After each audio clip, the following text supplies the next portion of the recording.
चाहता है धनी हो जाऊं, धनी होकर मैं सुखी हो जाऊंगा। धनी सपने में भी सुखी नहीं होता। और आम व्यक्ति सोचता है मैं मंत्री बन जाऊं, प्रधानमंत्री बन जाऊं, सुखी हो जाऊंगा। सपने में भी सुख नहीं है मंत्री, मुख्यमंत्री और प्रधानमंत्री को। इस भूल के अंदर ही हम अपना जीवन नष्ट कर जाते हैं। और कबीर साहब कहते हैं, झूठे सुख को सुख कहे, मान रहा मनमोद, ये सकल चबी ना काल का, कुछ मुख में कुछ बोझ। इस झूठे सुख को सुख मान रहे हो आप। किसी को अधिक दुख है, उससे कुछ हमें कम दुख है, उसको हम सुख मान बैठे हैं। उदाहरण के लिए, जैसे एक व्यक्ति का एक पुत्र मृत्यु को प्राप्त हुआ, उसके 3 पुत्र थे, 2 शेष बच गए। बुरी तरह रो रहा था, टक्कर मार रहा था। शोक व्यक्त करने के लिए बहुत से व्यक्ति आ रहे थे।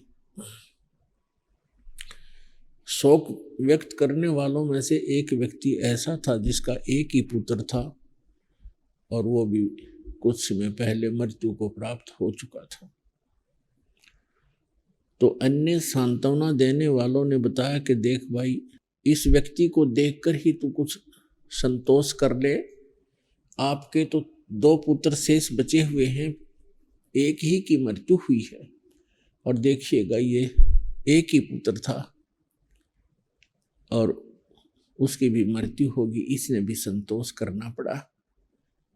तो उस व्यक्ति को कुछ राहत मिली, रोना बंद कर दिया कि ये सोचकर कि इससे तो मैं सुखी हूं, क्योंकि मेरे 2 पुत्र तो शेष बचे हैं, इसका इकलौता ही पुत्र था, वही मृत्यु को प्राप्त हुआ।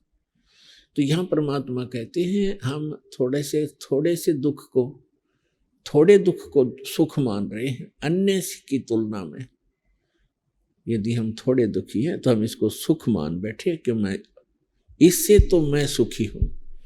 तो ये सुख नहीं है, ये तो विकल्प है कि और कोई तरीका नहीं हमारे पास।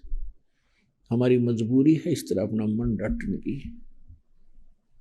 इसका विकल्प ये है कि परमात्मा का नाम जपो, सत भक्ति करो, भगवान से डरो, पापों से डर कर रहो, किसी की आत्मा मत दुखाओ, क्योंकि आत्मा परमात्मा का अंश है। और आत्मा किसी की दुखी होती है तो भगवान दुखी होते हैं। तो इसलिए मनसा वाचा कर्मणा, कभी भी किसी की आत्मा को कष्ट नहीं पहुंचाना चाहिए। संभव हो सके तो राहत दे, और नहीं राहत देने की नीयत है, किसी को सुख नहीं दे सकते तो दुख देना कभी मत सोचो, सपने में भी ना सोचो। इसलिए सत्संग में आकर के आपको ज्ञान दिया जाता है, समाधान बताया जाता है, भगवान बताया जाता है, उस सच्चा नाम बताया जाता है, जिससे आपका मोक्ष होगा।